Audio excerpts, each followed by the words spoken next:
Hello students, how are you students. आपको इस channel पर ना केवल graduation and post graduation physics के टॉपिक्स की सबसे आसान एक्सप्लेनेशन देखने को मिलती है, बल्कि आपको साथ के साथ ये भी बताया जाता है कि आपको एग्जाम में क्या और कैसे लिख के आना है, ताकि आप सिर्फ एक वीडियो देख के ही अपने नोट्स बना सकें और एग्जाम्स में बहुत अच्छे मार्क्स ला सकें। इसी कैटेगरी में आगे बढ़ते हुए आज हम बात करेंगे quantum mechanics hydrogen atom part 2 video के बारे में, जिसमें हम सॉल्यूशन ऑफ थीटा इक्वेशन को डराइव करेंगे। देखिए students, hydrogen atom in quantum mechanics part 1 वाले वीडियो में हमने हाइड्रोजन एटम के लिए श्रोडिंगर वेव इक्वेशन लिख ली थी और वहां पर हमने method of separation of variables का यूज करके 3 इक्वेशंस ऑब्टेन की थी। एक ऑब्टेन की थी आर इक्वेशन, एक ऑब्टेन की थी थीटा इक्वेशन, एक हमने ऑब्टेन की थी फाई इक्वेशन। पार्ट 1 वाले वीडियो में हमने फाई इक्वेशन को सॉल्व कर लिया था और वहां से हमने एक क्वांटम नंबर डराइव किया था जो कि था मैग्नेटिक क्वांटम नंबर ml, जिसकी पॉसिबल वैल्यू जो है वो हो सकती हैं 0 +-1 +-2 +-3 एंड सो ऑन। तो स्टूडेंट्स, आज हम सेकेंड इक्वेशन जो कि थीटा इक्वेशन है उसका सॉल्यूशन ऑब्टेन करेंगे और एक नए क्वांटम नंबर को डिस्कस करेंगे इस टॉपिक के एंड में। तो आप हेडिंग बना लीजिए, solution of capital theta equation. Part 1 वाले वीडियो में हमने थीटा इक्वेशन को डराइव किया था, जिसे हमने 12th इक्वेशन दिया था, जो कि कुछ इस प्रकार से थी 1/sin theta d/d theta sin theta d capital theta by d theta plus LL+1 -ml² sin square theta capital theta is equal to 0। ये हमारी थीटा इक्वेशन थी। अब हमें इसे सॉल्व करना है। इसे सिंप्लीफाई करने के लिए इसे एक प्रकार की वेल नोन डिफरेंशियल इक्वेशन में कन्वर्ट करने के लिए हमें यहाँ पर कुछ सब्स्टिट्यूशंस करनी पड़ेंगी। वो सब्स्टिट्यूशन है कि हम cos थीटा को x के बराबर ले लेते हैं, put x is equal to cos theta. तो यहाँ से अगर हम दोनों तरफ डेरिवेटिव करें थीटा के रिस्पेक्ट में, तो हमें क्या मिलेगा, dx/d theta is equal to -sin theta मिल जाएगा। हमें पता है साइन स्क्वायर थीटा जो है वो 1 - cos स्क्वायर थीटा के बराबर होता है। तो अगर हम यहाँ पर cos थीटा की वैल्यू पुट करते जो कि x है, तो साइन स्क्वायर थीटा हमारे पास आ जाएगा 1 - x²।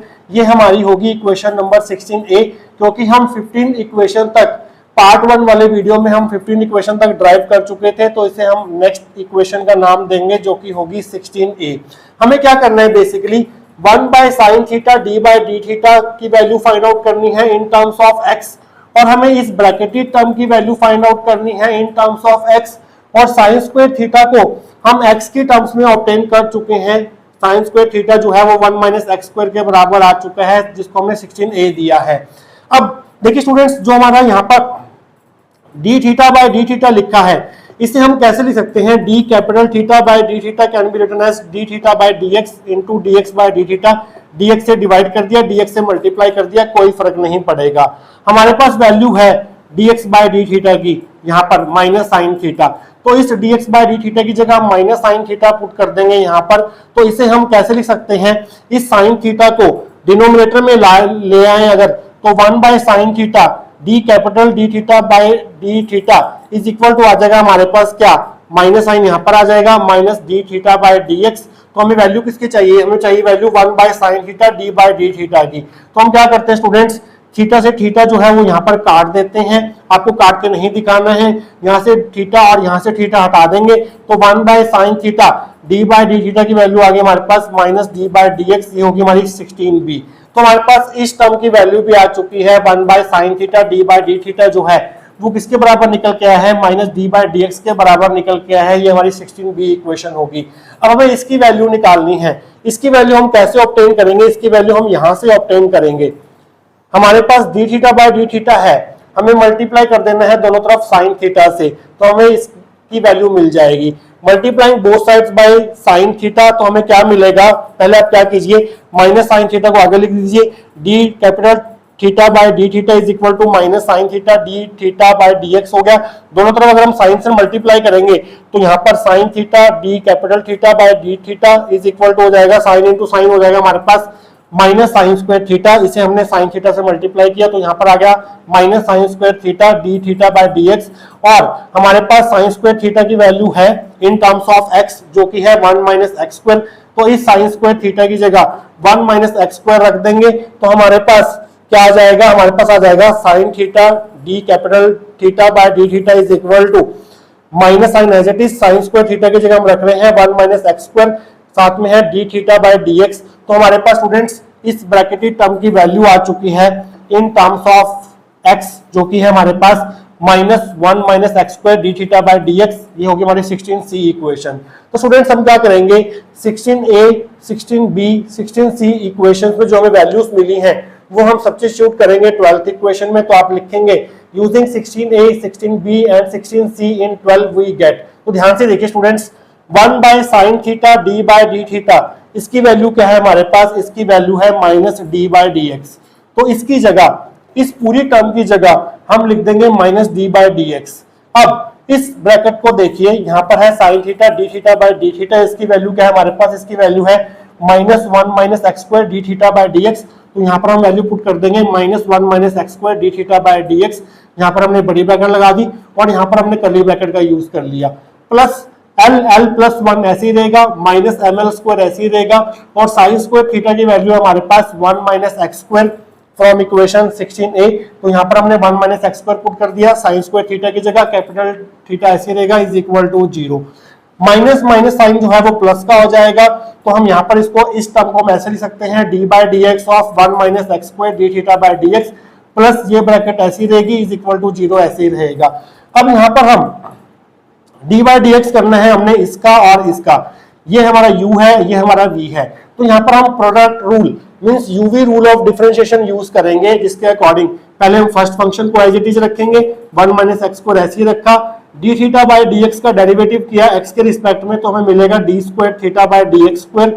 उसके बाद हम इसे ऐसे ही रखेंगे D theta by D x को, D theta by D x को हमने ऐसे ही रखा, 1 माइनस एक्स स्क्वायर का डिफरेंशिएशन करेंगे किसके रिस्पेक्ट में, x के रिस्पेक्ट में, तो 1 का डेरिवेटिव तो 0 हो जाएगा, माइनस एक्स स्क्वायर का डेरिवेटिव क्या होगा, माइनस 2x होगा।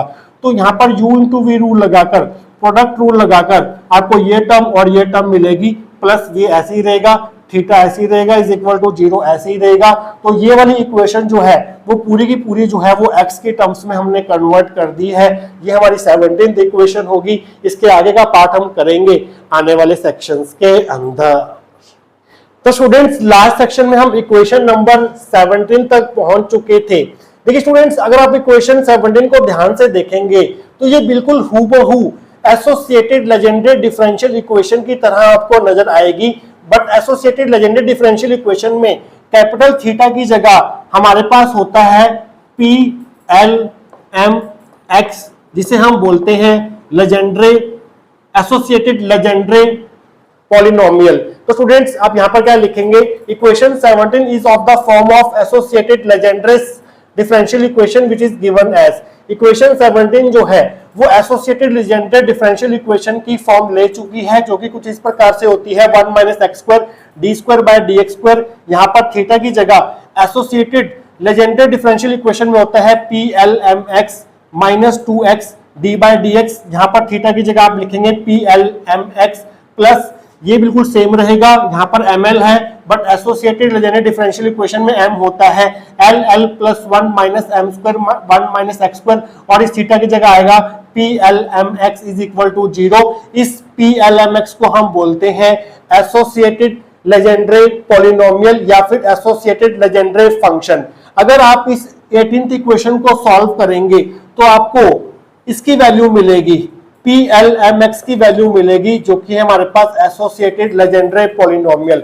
और अगर आप 17 इक्वेशन को सॉल्व करेंगे तो आपको थीटा की वैल्यू मिलेगी, मींस थीटा की जो वैल्यू है वो पी एल एम एक्स के बराबर होगी। तो आप यहाँ पर लाइन लिखेंगे, the solution of equation 18 gives the expression for P L M X called as associated legendary polynomial. Equation 18 को सॉल्व करके आपको इसका एक्सप्रेशन मिलेगा पी एल एम एक्स का, जो कि हमारे पास कहलाई जाती है associated legendary polynomial. So the solution of equation 17 can be written as. तो हम 17th इक्वेशन के सॉल्यूशन को कैसे लिख सकते हैं, ऐसे लिख सकते हैं, capital theta is equal to P L M x.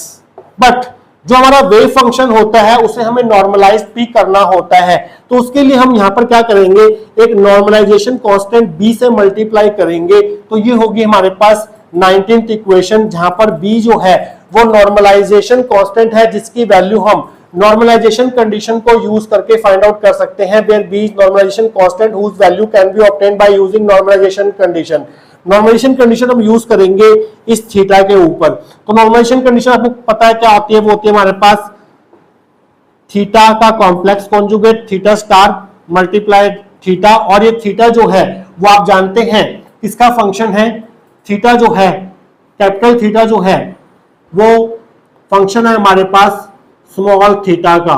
तो हम क्या करेंगे, यहां पर जो इंटीग्रेशन करेंगे वो डी थीटा के रिस्पेक्ट में करेंगे। देखिए स्टूडेंट्स, यहां पर स्फेरिकल पोलर कोऑर्डिनेट्स में जो हमारा ये वाला एंगल होता है थीटा एंगल, इसकी वैल्यू जो है वो कहां से कहां वेरी करती है, 0 से लेके पाई तक वेरी करती हैं। जैसे हमने पार्ट 1 में पढ़ा था कि जो हमारा फाई था उसकी वैल्यू वेरी कर रही थी हमारे पास 0 से लेके 2 पाई तक, बट जो थीटा की वैल्यूज है वो 0 टू पाई वेरी करती हैं। तो हमें यहाँ पर लिमिट्स 0 टू पाई लेनी चाहिए, बट स्टूडेंट्स हम यहाँ पर लिमिट 0 टू पाई नहीं लेंगे, क्योंकि अब जो कैपिटल थीटा है वो x का फंक्शन हो चुका है, और x की वैल्यू हमने क्या पुट की थी, cos थीटा पुट की थी। और आप जानते हैं cos की जो वैल्यूज होती हैं वो कहां से कहां तक वेरी करती हैं, वो वेरी करती हैं -1 से +1 तक। तो हम यहाँ पर जो लिमिट्स लेंगे वो -1 से +1 लेंगे, ना कि 0 टू पाई, क्योंकि कैपिटल थीटा जो है वो x का फंक्शन बन चुका है, क्योंकि हमने x को cos थीटा पुट किया था, और cos थीटा की वैल्यूज होती है -1 से +1। तो हम यहाँ पर लिमिट्स -1 से +1 लेंगे। अब थीटा स्टार और थीटा की वैल्यू हम यहाँ पर पुट करेंगे, तो थीटा स्टार हम यहाँ से ऑब्टेन करेंगे। तो थीटा स्टार क्या बन जाएगा हमारे पास -1 टू +1। अगर हम इसका कॉम्प्लेक्स कॉन्जुगेट लें तो हमें क्या मिलेगा, b जो है वो एक रियल कांस्टेंट है तो यहाँ पर b ही रहेगा, ये भी एक रियल पॉलिनोमियल है तो इसका कॉम्प्लेक्स कॉन्जुगेट यही होगा। तो ये हो गया हमारे पास थीटा स्टार की वैल्यू, और थीटा की वैल्यू तो हमारे पास है ही है, जो कि हमारे पास b p l m। और एक चीज का आप ध्यान रखेंगे स्टूडेंट्स, क्योंकि यहां पर ml है इस डिफरेंशियल इक्वेशन में और यहां पर m है, तो यहां पर हम, क्योंकि हमने थीटा का एक्सप्रेशन लिखा है तो हम यहां पर m की जगह ml लिखेंगे, क्योंकि थीटा जो है वो ml पर डिपेंड कर रहा है। तो यहां पर m की जगह आप ml लिखेंगे, इस चीज का आप ध्यान रखेंगे।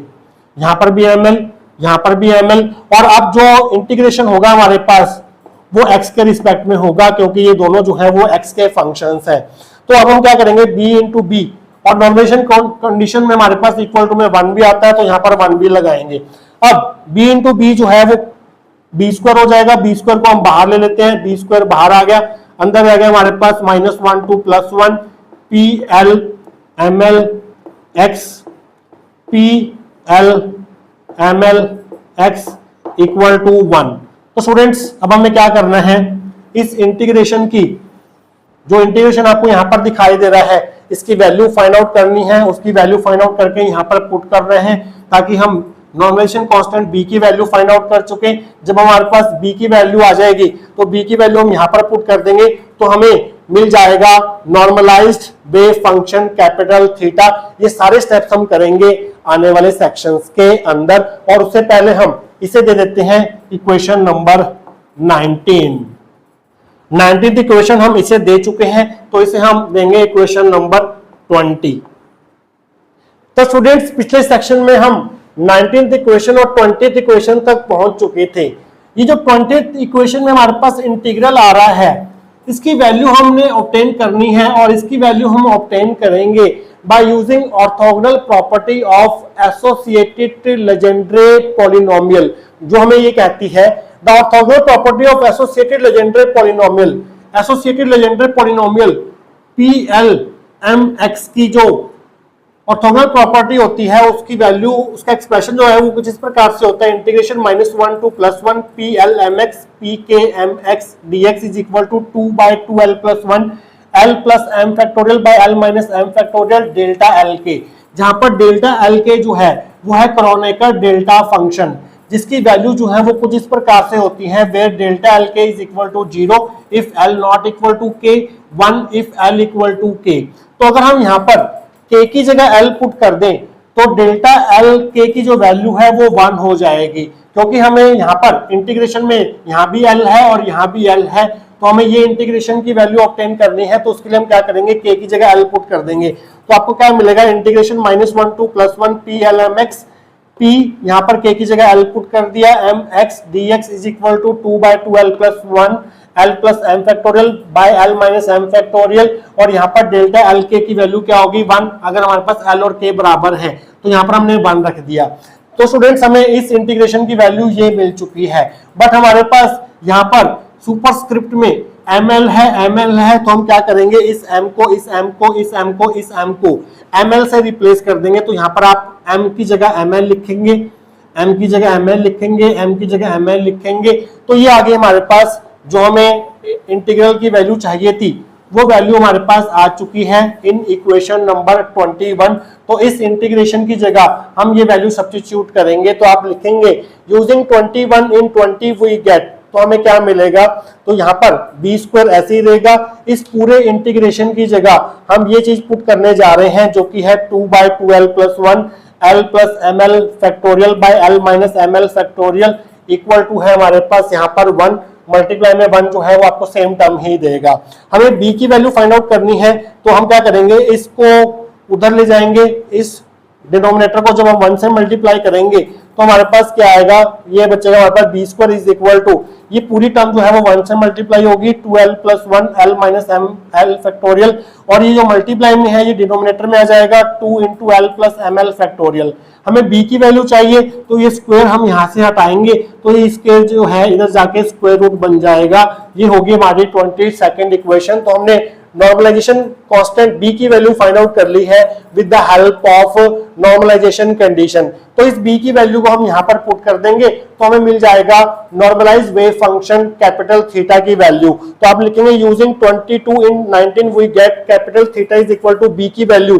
b की वैल्यू ये पूरी की पूरी पुट करेंगे, square root 2L plus 1 by 2 L minus ml factorial by L plus ml factorial PLML x। तो स्टूडेंट्स हमारे पास नॉर्मलाइज्ड वेव फंक्शन थीटा को हम प्रॉपर्ली कैसे लिखेंगे, the normalised wave function capital theta is given by, देखिए students ये जो कैपिटल थीटा है ये कौन कौन से वैल्यूज पर डिपेंड कर रहा है, L की वैल्यू पर डिपेंड कर रहा है और ml की वैल्यू पर डिपेंड कर रहा है। तो इसके सबस्क्रिप्ट में हम लिखेंगे L, ml, और कैपिटल थीटा जो है वो किसका फंक्शन होता है, small theta, spherical polar coordinate का फंक्शन होता है।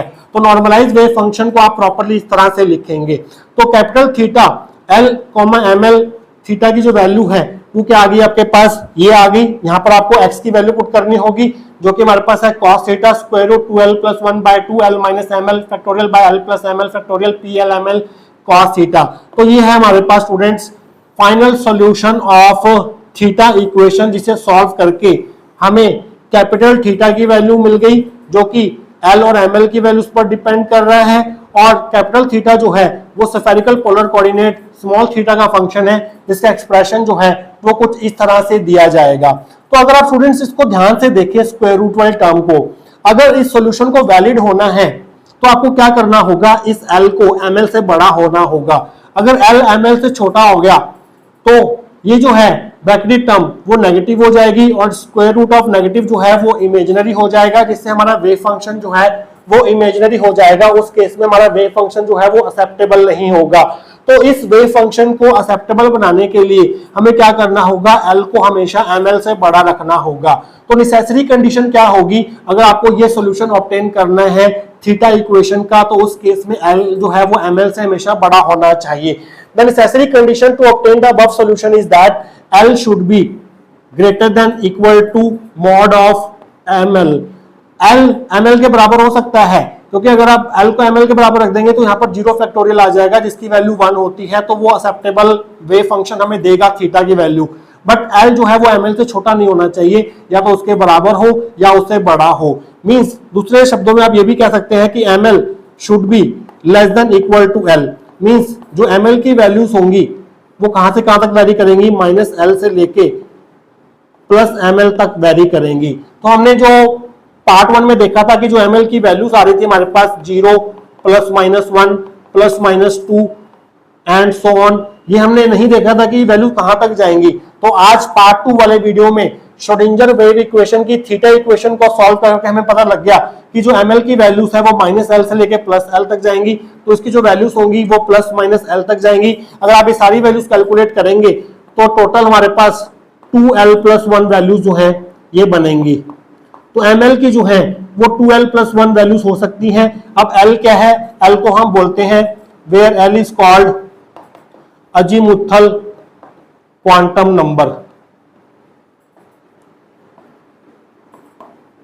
अब इस अजीमुथल क्वांटम नंबर की वैल्यूज क्या क्या होंगी ये हमें कब पता चलेगा, जब हम रेडियल इक्वेशन सॉल्व करेंगे।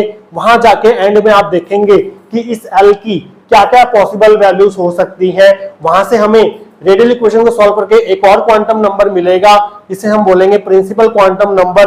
और एल और प्रिंसिपल क्वांटम नंबर आपस में कैसे रिलेटेड होंगे ये सब कुछ हम देखेंगे part 3 of hydrogen atom video में, जिसमें हम रेडियल इक्वेशन का सॉल्यूशन फाइंड आउट करेंगे। तो स्टूडेंट्स मिलेंगे part 3 of hydrogen atom in quantum mechanics video के साथ। Till then take care. I know you told your friend you're not okay, and tell me what's wrong and why you never said you felt that way. And guess you're trying to stay strong and fake a smile until I look